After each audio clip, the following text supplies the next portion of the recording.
I never hear wetin dey happen. They don't cash the man wey dem choose say na him be na president. They don't cash am for guru. Fake, fake. As e be, everything about na fake. Which kind of Nigeria wan come give una? Nigeria, the fake product wey dey Nigeria never reach. Imagine the man lie for everything. And the wetin dey beats me the past, wetin dey make me dey feel like what's really happening to us. May is around the corner. Now so that you're doing, you're still send this man in. Go they look. Wanna see the kind useless man wey be say na one put as president. The kind things wey be say don't commit. Not be the one where America list for your head. Good morning. Thank you for having me. Over the weekend, or in the past few days, social media has been abuzz with the hashtags, of course, as a result of your leak and the documents that you have purportedly leaked. Now, I think I'll start from the back and then we get to the front. Your account has currently been suspended as a result of this. Tell us, first of all, why you are handling this, how you're handling all of this, and why the investigation into the presidential candidate of the All Progressives Congress, or in this case, the president-elect. Okay, so let me start from the issue with my account being suspended. It hasn't actually been suspended; it's just been temporarily locked, which is what happens when a certain number of accounts reports a post of yours, and then Twitter automatically responds by locking your account and then gives you the choice to either delete the content and immediately regain your account, which I can still do if I want, or to go through the appeal process if one believes one hasn't done anything wrong.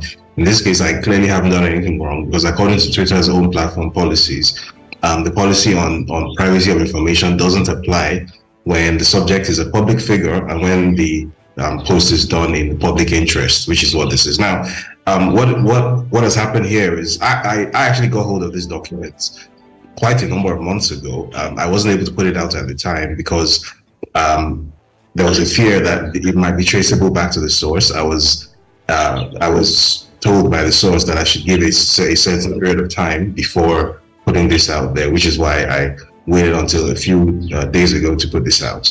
And what this document proves beyond any conclusive shred of doubt, of reasonable doubt, is that the president-elect has in fact committed the crime of perjury, which is lying under oath. Now, on his INEC EC9 declaration, which is essentially a sworn affidavit stating one's intention to run for president, there are several questions that are asked on the affidavit. One of them is, have you ever obtained citizenship of another country?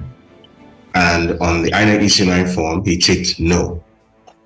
Now, this document proves that he has in fact obtained citizenship of at least one other country that we know of, which happens to be Guinea. Now, one can have several theories as to why, in the first place, what he was doing with the Guinean diplomatic passports in the first place, but that's not the issue. The issue is simply that he did not declare this on his EC9 declaration. He told a lie on his sworn declaration, which is the crime, which constitutes the crime of perjury. On the same EC9 form, there are at least on at least three other instances on the form. There are other things which can arguably be constituted as perjury, but this is by far the most obvious one, which is why I think it has elicited the kind of reaction that it has.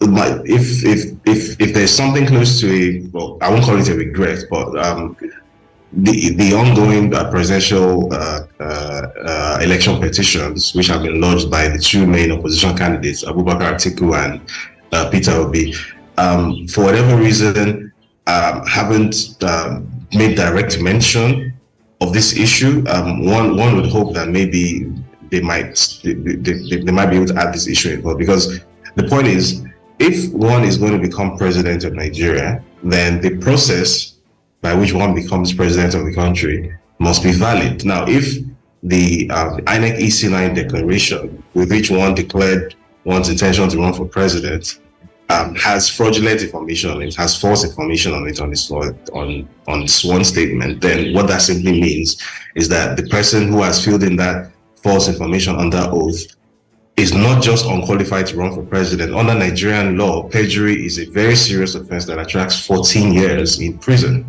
So these are issues that the Nigerian court system must answer. David, what do you expect, would be the response? I know you would definitely not speak for them, but I've seen interviews where, for example, the former governor of Lagos State, was asked, similar question concerning the Guinean citizenship, and he seemingly answered a different question. And there's also been some type of distraction between what exactly your points are, which are perjury. Some people have tried to make it he could be disqualified from running from being president-elect, or some of all of that because he has double citizenship or dual citizenship, which of course Constitution clearly states that you cannot have if you're going to be president. Some of all of that.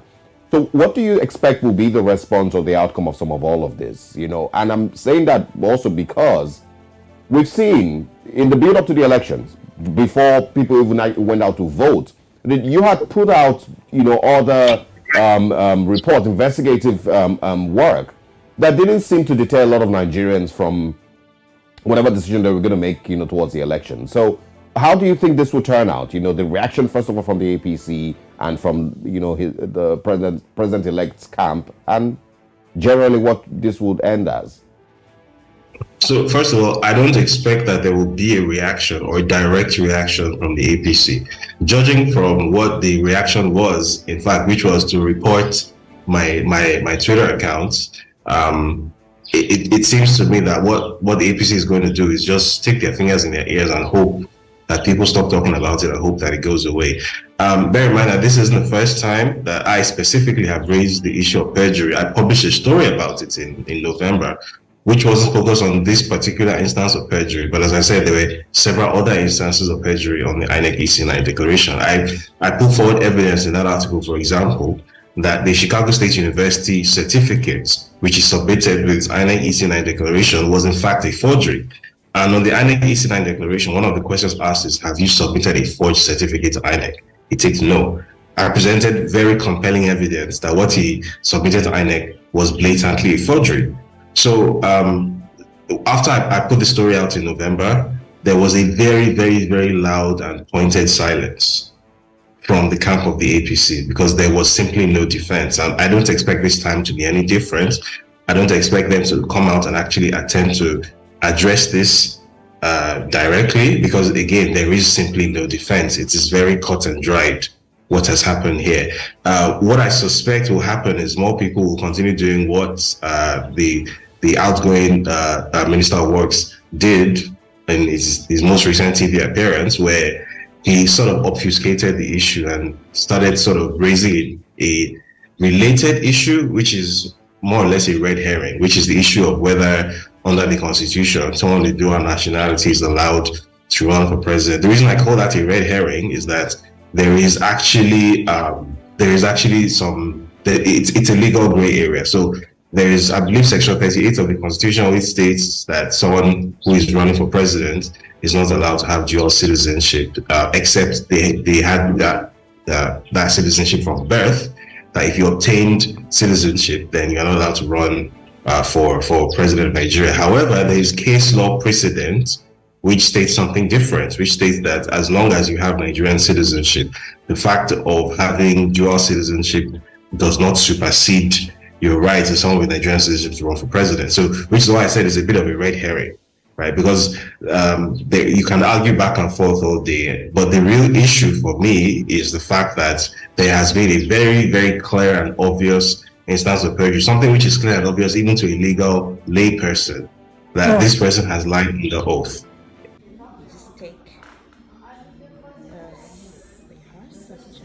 It's really nice, huh? For someone to hold this, it's really a prince, huh? Look at the light there. Wow. So magnifique. The guy really has a good taste, huh? Can you please stay away from there? Thank you, sorry.